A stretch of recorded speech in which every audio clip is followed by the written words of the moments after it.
Welcome to another episode of the Swords and Sports Podcast. One man journey to read 52, yes, you heard that correctly, 52 fantasy books in 52 weeks and create 52 podcasts documenting the experience. As you probably know at this point, I'm your host, Mike Mogues, and this week I'm joined by friend of the program and recurring guest, a rapscallion himself, Benedict Patrick, aka Patrick Benedict. And he's here to talk about the fifth book in the Yarnsworld series, To Dream and Die as a Taniwha Girl. Keeping with tradition is another title that is about 15 words. The interview is coming up right after the book details, so stick around for another minute or two and then we hop right into a thrilling conversation because Benedict is amazing. As a quick heads up about the interview, there was some technical difficulties because Benedict had a Kmart connection. If you don't know what that is, that was an insult that we used to say when we were 13 on Xbox Live, saying that people had bad internet. I never really understood it, but you know what? It did burn. And unfortunately, he was having some connection problem. But we got through it, we got the interview, and most importantly, it was a ton of fun. As a quick self-promo, you can find all the podcast details, including what author interviews are coming up. And you can find clips that are pulled from the show of some of the highlights of the episodes on various social media platforms. News and such is mostly on Twitter. The handle is @SwordsandSports. And Instagram, it's the same handle because uniformity across different platforms is important, or at least that's something I was told. Also, check out the YouTube because I have been spending way too much time to put out poorly produced YouTube videos, but I really like doing it because it really brings out the pop of my guests, you know? Also, this podcast is available on all your podcast listening platforms, Spotify, Apple, Stitcher, all the other Amazon stuff, so please like, subscribe, rate, comment, and all that kind of good stuff that really helps get engagement and keeps this show moving because make no mistake, I hate working a standard job and I would love to do this for $20 a week. Let's get on to these book details because it seems like I'm in a mood to bullshit. The book is To Dream and Die as a Taniwha Girl. The author is Benedict Patrick. It is part of the Yarnsworld series and it is the fifth book. About 4 of them have been featured on this podcast, which is just absolutely incredible. It was published on November 16, 2020. It is 272 pages, which for Benedict is getting in a little bit long of tooth area, but you know what, he keeps it going. It is a self-published book and a stellar part of that series. The books in the series, and let me tell you, this is going to read like some essay of just random words, but I promise you they're all book titles. They mostly come out at night, where the waters turn black, those brave, foolish souls from the city of swords, from the shadows of the Owl Queen's court, and To Dream and Die as a Taniwha Girl. Benedict is out of his mind with the length of these titles, but that's just one of the quirky, bold ways he comes through with unique, incredible fantasy books. As a heads up, per usual, this podcast contains spoiler warnings for the Yarnsworld series, specifically To Dream and Die as a Taniwha Girl. So if you haven't read Benedict Patrick's book, consider this your warning. Without further ado, good friend, Benedict Patrick.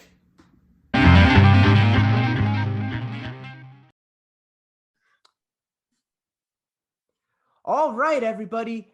I am joined by recurring guest Benedict Patrick, author of the Yarnsworld novels and the Darkstar novels, to talk about his book, To Dream and Die as a Taniwha Girl. Welcome back to the show, Benedict. Thank you very much for having me. It's recurring guest. That's something to go on the desk, definitely, or the gravestone.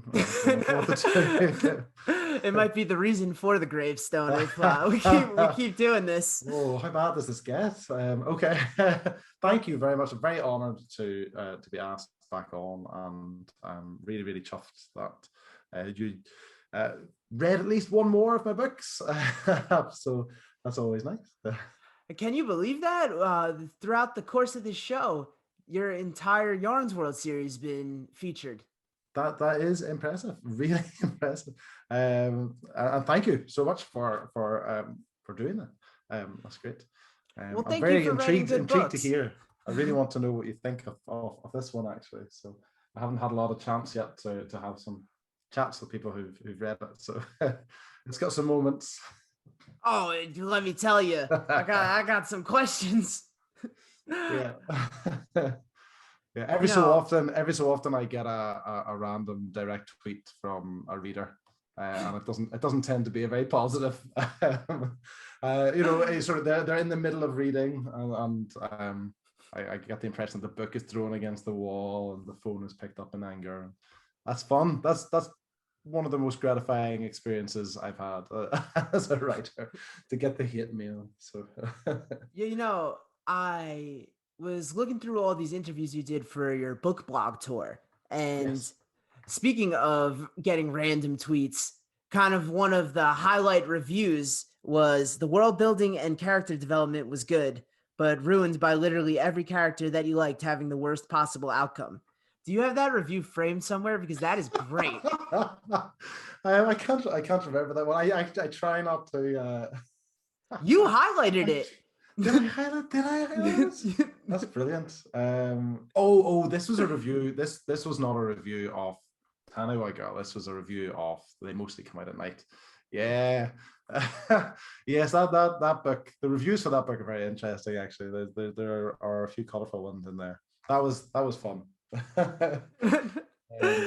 What do you think? They like the world building. That's Listen, you gotta take the positives, right?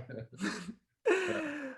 When you read the some of the copy, you're like, oh, folk tales is gonna be a happy-go-lucky story of love and magic, and then right away, listen, like, oh, if somebody enters with that attitude, they really just haven't read enough folk tales in the first place. I take no responsibility for that level of disappointment. They need to go back to their Brothers Grimm and start all over again. I absolutely love what you do on all your various social media platforms by just giving us random folk tales all the time. What are some of your favorite ones that haven't been featured in the book? That haven't been. Oh wow, that's an evil question. So I don't know, when you're talking about stuff that's been on social media, I don't know if you notice the reason why I tend to try to post stuff on social media is there's a really interesting hashtag called Folklore Thursday that has been going for a while, and it just highlights different aspects of world folklore every week, and so I definitely I've tried my best to jump on that train and have a nosy at that's actually been very challenging too, because they give specific topics, and it's this idea of diving into I feel like Giles from Buffy the Vampire Slayer. Every Thursday morning I'm hitting the books. Let's hit the books and try to find out. So there was something about death recently, and I don't know if you picked up on the Death Eaters that it mentioned. Okay, and it was this yes. idea of consuming recently deceased people's sins. And that used to be a job. It used to be a job that people had. They were the Death Eater, and they got invited along to funerals, basically, to basically take on the burden of the dead person and take all the bad. So the Death Eater, it was not a glamorous job, and they really, it was very much a case of this is your last chance at survival, so you're going to take this person's sins instead. We'll feed you. Come along. We'll feed you. And take away every other bad thing that my loved one has done, so they can go past the pearly gates. So I think the more I dive into folklore, I think that the stories are any folk tales that pop up that have got good stories. I think they're the ones that we can tend to easily remember. But I'm much more intrigued now in just this idea of these sort of local traditions, and there's not really a story linked to the Death Eaters, but just the fact that this is how people lived and this is what people believed, and I definitely find stuff like that fascinating. I mean, yes. I would do that job if you had a good buffet spread. I'll come in all black robes. I'll remember that next time I'm in need of a Death Eater. I know who to call. Yeah, I'll take the plane ride for you. Just make sure there's, a nice little spread at the other end. I'll listen to whatever you want me to listen to. Brilliant. There seems to be a lot of jobs in like back in the day that were just exonerating people from doing bad things. Yeah, it's there certainly was a lot of that. Or trying to find bad things that they wanted to pin on other people. I think, especially if you go into witch trials and stuff like that. You had a good one there. What's that? You had a good one there that you posted about the toads. This is just the familiars, isn't it? And yes. Oh wow! I'm gonna have to remember because I actually got sucked into. I didn't end up posting it, but I actually got sucked more into having a nosy at the witch who was being being researched for that one. Was it did she turn people into toads, or did she lick toads, or how did that go again? I have it. I know she needed a steady supply of toads, because she kept running out of them basically to mess with her neighbors. I cannot recall exactly what was going on there. So Joanne Upknee was hanged for witchcraft in 1589. During her trial, it became apparent that she favored the toad as a familiar. She confessed to having many of them during her life and sent them to the wives of her neighbors, sucking the life from them until the women were dead. That's the one. That's the one. Of course. Who knew that toads sucking the life away? What an awesome job! While you're asleep. As a toad, probably yes. I imagine. Although the fact that she went through a lot of them makes me a wee bit suspicious about what the eventual fate was for the toads themselves. So maybe toads don't agree with their digestive system, or toes don't agree with their digestive system, or something. I was thinking, it's fascinating stuff. And really, I'm amateur hour compared with some of the people on Twitter in particular when it comes to Folklore Thursday. It's definitely a very easy way to waste your time, just running through what pops up from the Twitter feed every week. Well, fortunately, you have been anointed the folklore expert for the Swords and Sports podcast. So that's it's bad time. A responsibility you do not want, but unfortunately the mantle has been placed on you. That's a lot of pressure. Do you think that defense attorney thought, or the prosecuting attorney thought that he or she nailed it when during the trial she's like, we got 10 women dead. We've got this woman who said that we know toads have been draining the life out of these women. This is an open and shut case. It is madness. It's total madness, and that's something in general when you look at a lot of aspects of folklore, and you turn around and you go, what were you thinking? I'm gonna get one of my totems out actually, because I just know that I was having a look most recently at all the different uses of plants that popped up, and some of the issues that these guys had. Was just crazy. No, I have lost it. But no, it's strange. But then I guess, aren't we the same? There's so much out there that, I mean, you just look at, obviously we're filming this and a lot of the world, including where I'm living, is still knee deep in the middle of a pandemic. And just look at the stories that have popped up just through word of mouth about how this disease, how does it work or how does it not work, and they're lying to us or they're not lying to us, and this is sort of our folklore right now, and people are going to look back on this and go, what? How can those people believe that the Earth was round or flat? Or we're still at it. It's just it's a lot easier to take a bit of distance through a few hundred years and look at the older stuff, but the newer stuff is just as weird and concerning. Do you think there's a future you in 200 years that'll be writing folktale about people becoming overnight millionaires off of a fake currency based on a picture of a dog? You know that the kids will be turning to each other in history class going, "Oh, I don't understand how what." These people are It doesn't fucking even make morons. sense. You've How gained did this millionaires off this? happen? Off a As if you meme? ever, if you, I don't know if you're familiar with overinflation during the Weimar Republic, sort of, prior to World War II breaking out, and well, not breaking out, sorry, the rise of Hitler and the Nazi Party. A big part of like the economy. If you have a nosy at some of the stuff that happened during the economy in Germany, just prior to, well, it obviously allowed fascism to take over all these issues that were going on. But it literally, the price of bread was changing every week, and people were taking the money and stuffing it in their mattresses instead of putting it in banks. And it basically, if you did that for too long, your mattress was worthless, because the just hyperinflation, that's what they called it. It's mad. It is mad. And you look at it and you go, oh, people did crazy things with money back then. Was it 15 years ago we had the credit crunch, and then now we've got Dogecoin and Bitcoin, and again we're still at it, just in slightly different ways. So. And let me tell you, Bitcoin is bankrupting this show currently. But yeah, I guess you're also my historical expert as well as my folklore expert. You got a lot of titles now on this show. All responsibility that you don't want to have. Just don't scratch away at the paint. So it's just cheap gold paint, and there's a lot of lead underneath.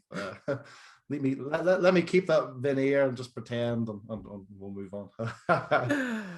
You also do something besides participating in Folklore Thursday, which I didn't recognize was actually a recurring series. It shows how much I'm paying attention, but I did like them. What's the best Monday motivation you've got? Because your Monday motivations always pump me up. Do they? That's good to know. No, so it's. I think it's. I can't remember when I started this. I think it might have been around the first when the pandemic first popped up. And I think for a lot of us, mental, it's brought sort of mental health to the fore. And I certainly, Mondays is often seen as a very blue day of the week anyway, and I was certainly finding it a bit more difficult to drag myself out of bed. So I just like this idea of thinking positively and having an idea of what's going to happen during the week, and giving people a chance to share what's going on for them as well. So sometimes they do, sometimes they don't. I think the Facebook algorithm has a lot to answer for. The ones that tend to excite me are board games. Seem to be the ones that really grab me. I've had a lot of, or I've had a few sort of Kickstarters fulfilled recently, and I drive myself crazy checking the my emails just to see if there've been a notification of any impending deliveries and stuff like that. So it's not Monday motivation, isn't it? It's not about a cheesy words of wisdom or anything like that. It's all just about basically like what is getting you through the week. What are you thinking about as you're driving your way to work on a Monday morning? So well, we're recording this on Monday. What do you got for us? What did I say? Oh, it's Spiffbo, isn't it? It's Spiffbo's kicking up again. Spiffbo 7, self-published. So yeah, so pretty excited about that, and there's a lot of chat going on, and I know the cover contest tends to pop up quite early on, and that's kind of where I peak early, and then it's downhill. Well, I want to say I peak early. What's actually happening is that Jenny's doing all the hard work, and I'm hanging onto her back like Yoda, hitching a ride on somebody else. So yeah, so that's quite exciting. It's also really nice to see what else is going on there, and then the cover art, because like the further we get into the self-published fantasy blog offs, the less I know about the other people who are entering most of the time. So there's a lot of names. Most of the names on the list, I have no idea who a lot of them are, which is, I think, for me, the most exciting part of this competition, because that tends to change as the year goes on. Yeah, I mean, that was That was one of my questions. Does Jenny have a stranglehold on the Spiffbo cover contest? She's not one. She's not one every year. Yeah, people seem to like it, which is understandable because she's fantastically talented. But there's, I mean, I've already seen a number of other covers pop up, and very excited to get into some of those stories as well. It's a terrible time to be a reader, actually, because the TBR pile just is overflowing. So that will be fun to get into this. I'm actually, though, I'm in a bit of a precarious situation in Spiffo this year, because my name's actually on the cover of 2 books that have been entered in the competition. Yeah. What do we enter? Well, I know this. I'm kind of making a big deal about it, but so obviously Taniwha Girl is in there, the one that we're talking about today. One of the rules of the competition is that it has to be a standalone, but all of the Yarnsworld books have been written as being standalone. I know a lot of people have read Taniwha Girl as their Yarnsworld story, so that's going back in. So I'm really looking forward to that, and I've also got one of my pals has entered the book, and I was really lucky to blurb his book, and so it's Alex Bradshaw's Windborn. He's actually in the same Spiffo group as I am, so there's a cheesy quote. I know. A cheesy quote from me on the front of his cover, which is a first for me. I was so privileged to be asked to do that for him, and so it'll be very interesting to see how that goes. Will you feel like if he advances and you don't, that your quote propelled him and you were the architect of your own destruction? Honestly, I have read the book. I better read it for him, and I expected to. So I'll have nothing. It'll have nothing to do with me at all. It's a fantastic story. It's effectively superhero Vikings, but the character work that he's got going on there. And I read it before. I read a sort of an unclean version. I think he's had a year after I read it to polish it up. So I fully expect him to destroy my books, but a lot of the others in the in the group I don't recognize, and it could be any one of them. You just never know. But that's definitely Alex. You should have a nosy at Alex if you're looking to fill up any of the slots for the rest of the year. And I know he would be a fantastic person to get on as well. Listen, it's great to have a chat with. The Spiffbo contest is my #1 source of interviews here. I had 9 of the 10 finalists from last year on, which was super exciting. Oh, keep it up. What's it? I wonder what it's like to be a Spiffbo finalist. That's something that I've never experienced. That must be nice. And I've entered. This is my 6th. I've only missed the first one.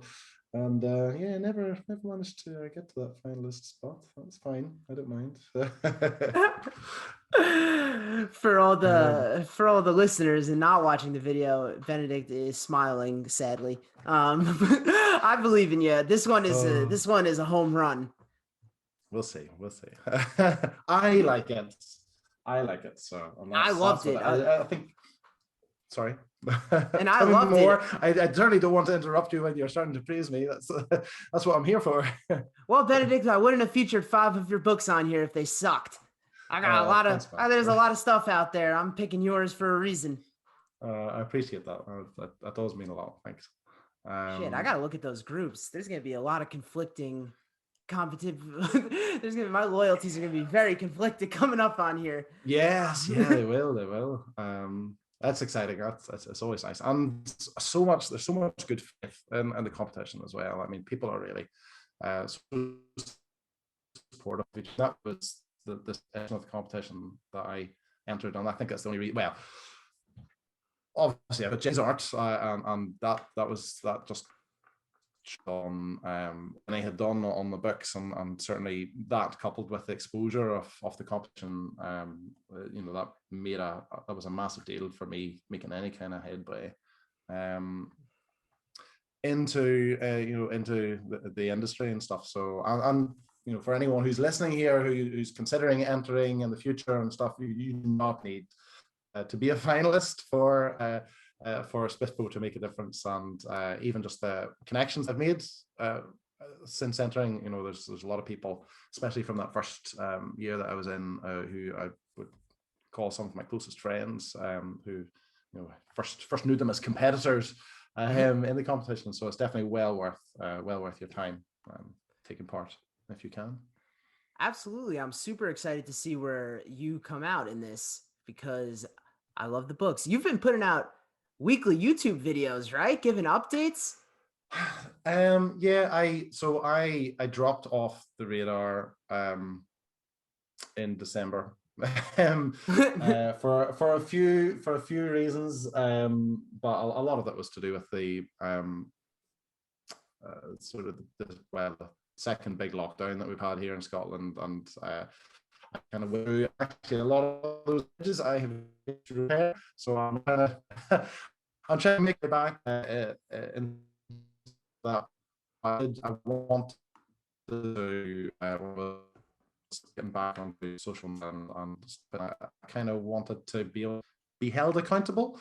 So it's a way for to put myself. If I know that I'm going to be doing these weekly videos, I need to make sure I actually have something to speak about. So I actually have to work during the week in order to have something to speak about on a Sunday. So that's what that is. A wee chance to update people, but also keep myself motivated as well. I mean, I like them. I want you to start recording some of them in that shed you did the one of them in front of. I feel like that's. Oh no, you don't want to go into that shed. This is all about the facade again. That's what we're looking for. It's really nice on the outside. we're not going in there. I'll be sitting and there'll be an old bike on one side and these rusty garden tools outside, and the spiders will be crawling. No, you got the best point of view right there with that one. Okay, but speaking of spiders, Robert the Bruce was inspired. Was inspired by a spider. So this could have been your You're ruining your own chance at inspiration there. Oh, I really like what you did there. That's fantastic. Nobody else, anyone who's not read the book, which is most the people that would be listening to this will have no idea what just happened. But it's one of that's the main antagonist, isn't it? Or one of the main antagonists of Taniwha Girl is the old hero. spider. You're saying that incorrectly. Hero, right? The hero. Yeah. The tragic hero. If that's how you read it, you just go for it. That's unique. That's a unique point of view. You know what? Let's get into these book questions. I've got one more. Yes. As always, just remember there are spoiler warnings here, so everybody knows what they're getting themselves into on this part. Yes. Am I too dumb to know the contradicting idea between Where the Waters Turn Black and To Dream and Die as a Taniwha Girl? You mentioned that there's a contradiction there. What did I miss? I am dumb. No, it's fine. That. It's fine. No, I do not want to go on record in public. No, it's I'm so blessed to have a number of people who read my books before they go out into the public, and I have a few people who, after all the proofreading is done, because proofreading is really what happens at the end of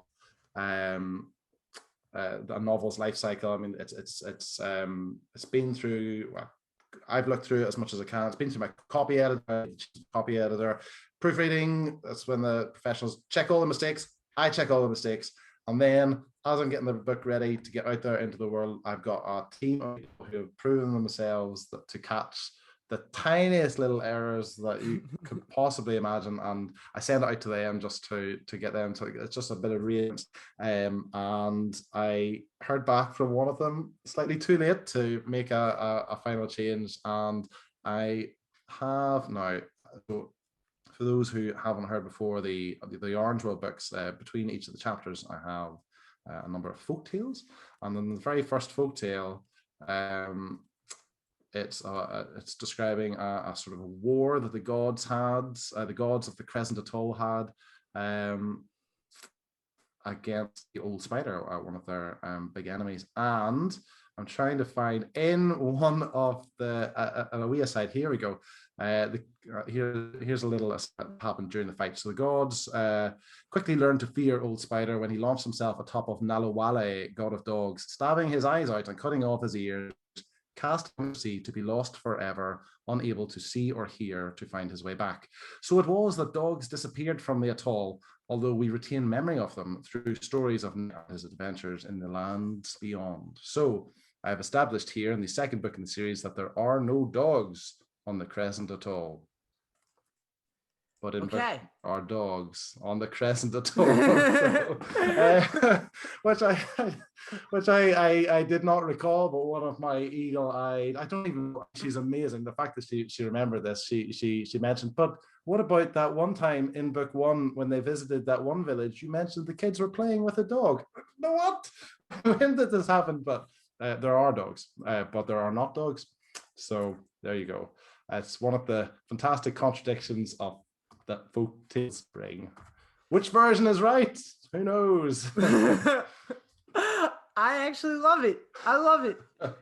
Because who knows? You know what? It might not have been a dog. Well, I don't even know, and I wrote it. So there we go.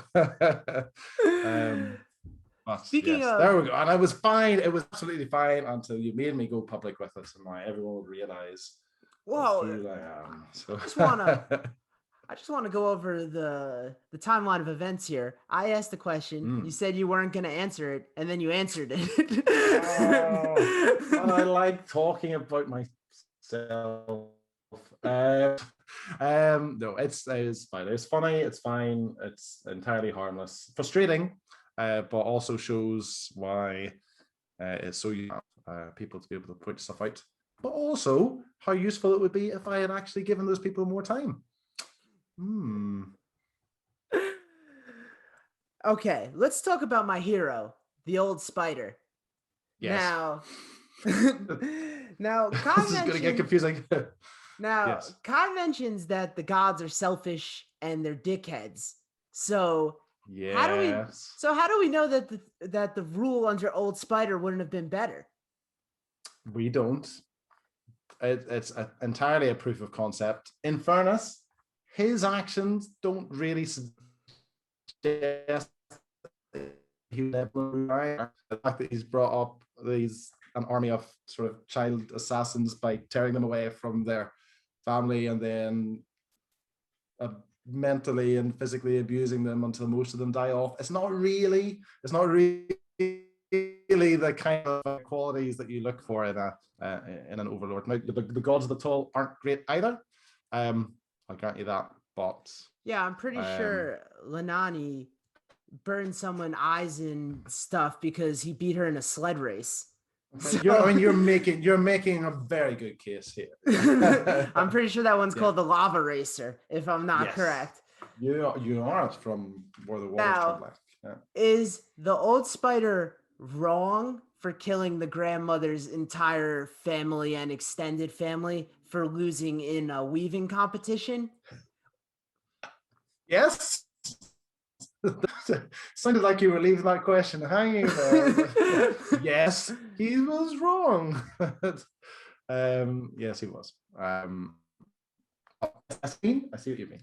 And you know, this is it is kind of a beat that has popped up in some of the more recent yarn books, because if you go back to From the Shadows of the Earl Queen's Court, we kind of have a similar contradiction where there's the magpie, the great magpie, the magpie spirit, you know, wants to rule the forest, and then you've got the lady who wants to rule the forest, and it's not as if there's a clear-cut choice of who exactly would be the best to take charge. So it's certainly something that is a feature of these books is the idea of got the little person stuck in between these sort of big forces that don't have a fantastic option. They don't really have a fantastic option to choose from.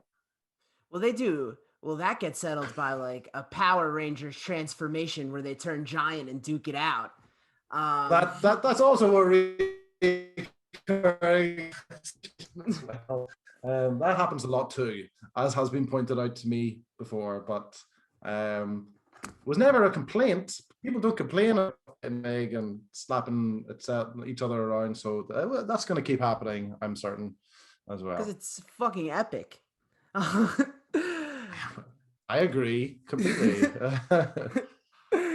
Speaking of, what was your favorite folk tale in this one? Because as you know, I do my own recaps of these, and my personal favorite had to have been The Prince of Eels. I think Let's see. Yes, well, sorry. I want to hear you talk about what I did. okay. This lady makes a very fair agreement with the Prince of Eels, and then she reneges on her deal the second that it goes. Stop, wait, hold on a second. She makes a very fair deal with the Prince of Eels.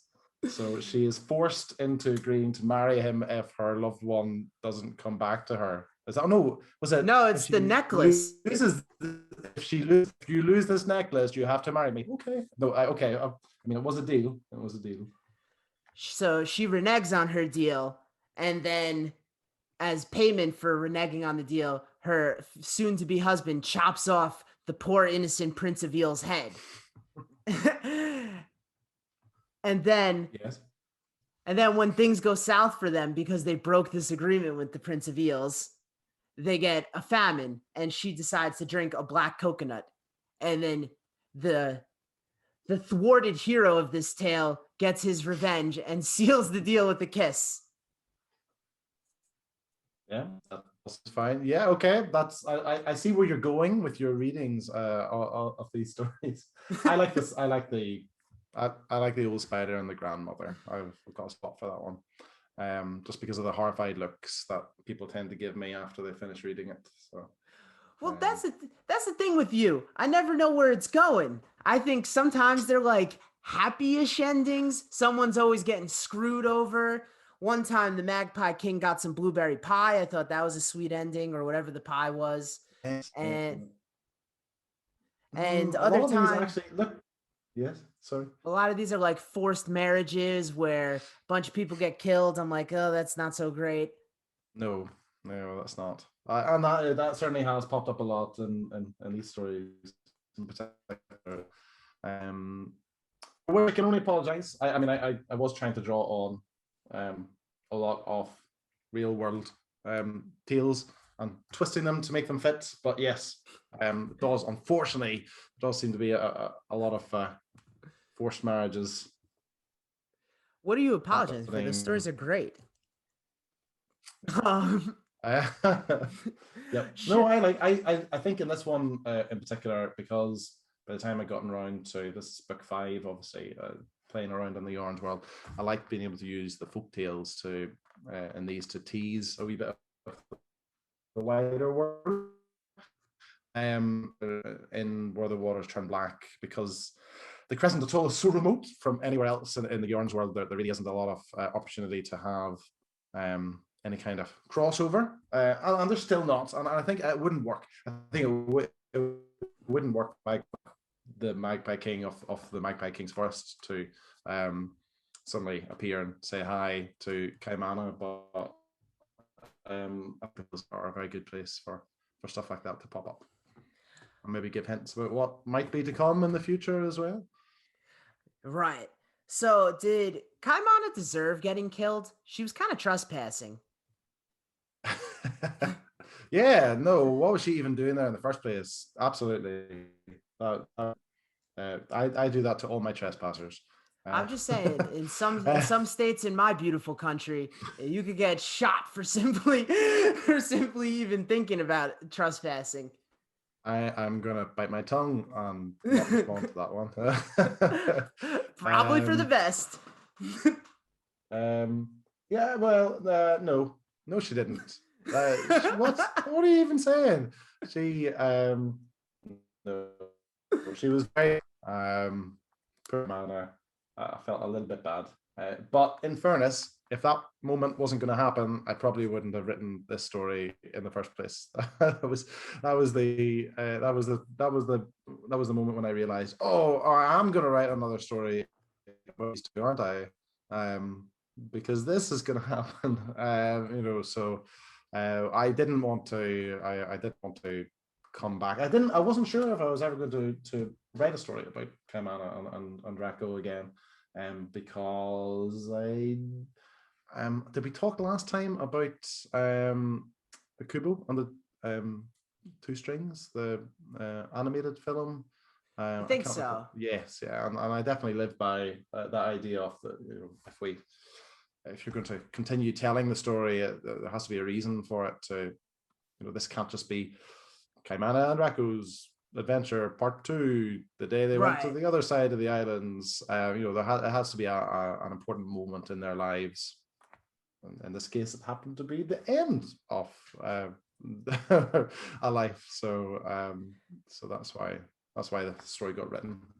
I think my notes were, oh fuck, she's dead. She's dead. What the fuck's gonna happen now? Yeah, it's actually, I think the bit that tends to get the angry reactions from people is actually the chapter following that, with how obviously we're dealing with the fact that Kaimana is actually dead, and then how Rako gets treated. That was just cruel. Yeah, and that's the bit where people tend to really lose the rag, which is great. That's fantastic. It's exactly what you want. So. Should Nakoa give up being the god of war? He kind of sucks at it.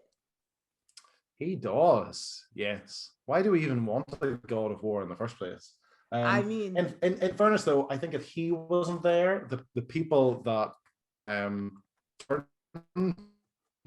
just equally able to. So, in some ways, we could say he's a manifestation of an issue that's sort of over the island. These misguided people who are the violence is their way forward, and he's the figurehead that they flock to. So, but yeah, he is terrible. Continually getting outsmarted by. In fact, has he won anything at all? He's not. He became the god of war in the first place. I mean, that's I guess in some ways that's the feat that most of them can't claim. He did win it, but ever since then it's been downhill, and that was quite a long time ago. That's like someone who peaked in high school athletically, and it's just been all downhill from there. That works. How well does that work for him though? This idea of the jock that peaked in high school and she did just whatever happened to the good old days when pig-faced men were pig-faced men and people. Yes, I think that is Nakoa to a T, isn't it? You might actually have touched upon the real source of his frustration as he realizes how useless he is. Okay, I want to know what are the best things to eat in the Crescent Atoll. I have got a list for you, and I want you to rank them. Tangola's blood, the spirit coconut, Kai's ghost ball, and the turtle babies. Oh, the turtle babies. Definitely. Yes.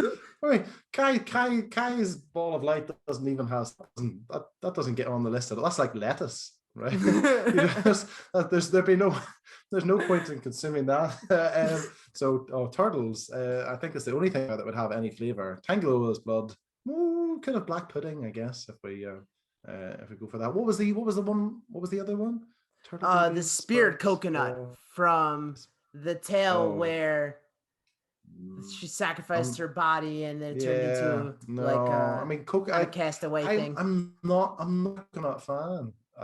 For me, I think that literally is something you would eat just to survive. So actually, that goes at the bottom for me. Coconut at the bottom, ball of light, blood, and the turtle babies, obviously. Way ahead, way top. Ahead. Yes. Okay. Yeah. Well, you got to get answers to some of these questions. This is the type of stuff I'm into. I'd just like to confirm that I have never and do not plan to ever eat turtles, either babies or not. Thank you. That was smart to get ahead of that. I'm sure. Please don't cut that. Please don't cut that bit. I will be sure to.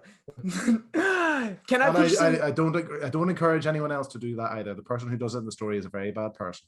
Yes. Though comparatively speaking, one of the better people. Oh, okay. Okay, yes, but yes, okay. So that's gonna really hit so was home with Tyrion the- Lannister in Game of Thrones, and that doesn't work either. I love that. I've got some novella ideas to pitch at you. Okay, I love that. Please keep doing that to writers. Writers love it when they get ideas pitched to them about stuff to write, because we have all the time to write, and the ideas just don't come to us.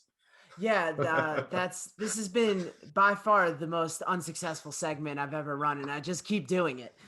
I don't know. I distinctly remember in your December show you had a list of unsuccessful segments last year, and you were very convincing. Actually, there were a lot of them that didn't pan out.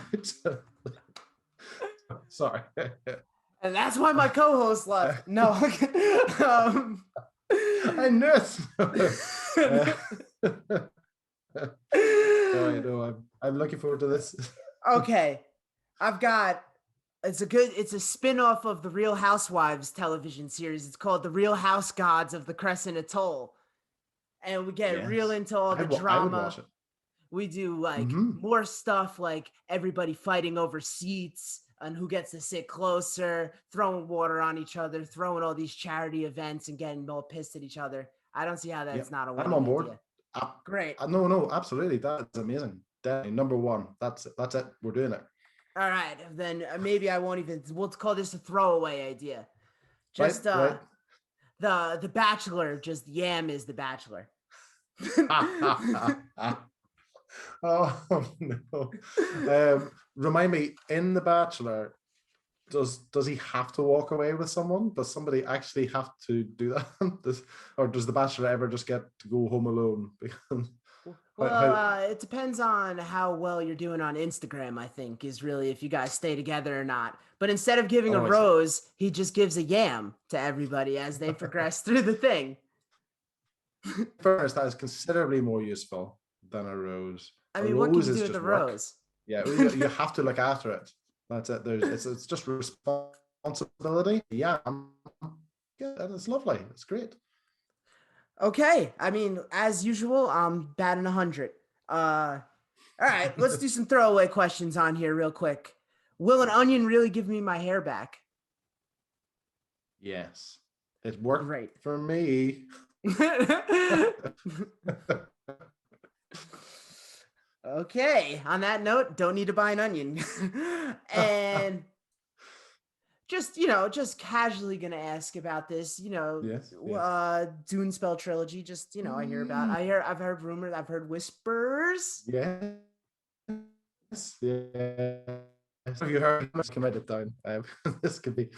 Yes, that's going to be the next thing that I'm working on once I finish. The Return of the Whale Fleet will be. At the moment, I'm going with the books of Dune. Okay. Books of Dune. But it will be a trilogy. I just think the books of Dunespell. It's definitely Dunespell. Yes, that's going to be coming. And that's the first time I've written something in a trilogy, and it'll be sort of epic fantasy as opposed to sort of smaller fantasy adventures that I've been doing. So it's going to be a bit of a biggie, I think. Ooh. Yeah, I'm nervous, excited. I've been wanting to do this for quite a while, so yeah. All right. I mean, let me tell you, there are a lot of people out there waiting with bated breath for this. I can't wait to see what's coming. Who? Are you in a WhatsApp group with my mom? And I've got 4 brothers, so that could that could account for that. I am, in fact, in this WhatsApp group. I do apologize for the images that I know that they'll be sharing. So that's yes, it's I think a lot of not writers diving into we're coming off the back of reading a lot of the biggies, Game of Thrones, Lord of the Rings. I've never read Wheel of Time, but I hear it's popular. Good. I'm looking forward to the series. It's so intimidating though, the amount of books in that. There's no way I could. I couldn't bring myself to tackle it. But yes, certainly it's always been a dream to tackle a bigger story. But I've been building my way up to it. I'm definitely ready to kick it off. I'm actually most excited to see what Jenny does with the cover. Yeah, I mean, we'll be having a look at that towards the end of the year, hopefully. That's a good way to pass the buck of excitement. We're excited. We're all excited to see what's coming. All right, I think my last question is one of the biggest takeaways everybody got from the last time you were on the show was how much you hate The Hobbit. Yes, it's terrible. What a bad. But no. Oh, wait. Are we talking about? No. Wait. Hold on a second. The Hobbit. This is. Sorry. Was that a question, or just throw me in the shit? I don't really like know at this point. I like The Hobbit. I just do not think it is the best book to recommend to see readers. All right, I think we could end this on that. It's just preposterous. We're still not going to get a no. Thank you so much. Where can everybody find you, and where can everybody buy the books? So my website is benedictpatrick.com, and you can buy the books anywhere because they're not in Kindle Unlimited. So the ebooks are available, all are sold. And if they're not there, let me know, and I will get them there. And at the moment, as we speak, we're also on Kickstarter as well, although I'm not sure whether that will be finished by the time this episode airs. So the 24th? Maybe I'll not mention that. No. No, it'll be done. Yes, anywhere, any good ebooks are found. Great. Thank you so much for coming on twice. I'm sure I won't see you a third time. No, I'm kidding. If after all the insults I threw you away at the end, I would love to. As always, it's always a good time. Benedict, you're the best. I will have to invoke my reoccurring guest clause as soon as this new series comes out. Looking forward to speaking to you soon. Brilliant. Thanks so much for having me. Take care. As with last time, Benedict was an awesome guest. I was super excited to have him on. I really, really, really absolutely love his books. I think they are perfect. The structure of them, they're not too long, which in this case works and isn't always the case, but he comes with these just quick, concise tales that have the whole spectrum of emotions and plot and all that. And I also love talking to him. He's just a fun guy. Let's get into these closing statements. Books on the horizon. Next week is going to be Touch of Iron by Tamandra Whitecastle. I know I said it was going to be R.J. Barker. Don't worry, he's coming, but it ain't next week. Then I have some maybes, which I kind of feel weird shouting out, but if you're following the 52-book journey and you're looking to get started on something, I feel like I'm obligated to say these things. Tower of Sedlinbas by Josiah Bancroft, which is definitely a mispronunciation of all of that, so please forgive me if you're listening. And then Priest of Bones by Peter McLean, which I started, and let me tell you, that book is fucking fantastic. And of course, Brando Sando has a standing invite whenever he gets bored and decides to come on the show and change my life. Ball's in your court, Brando. Keep reading or something. Peace!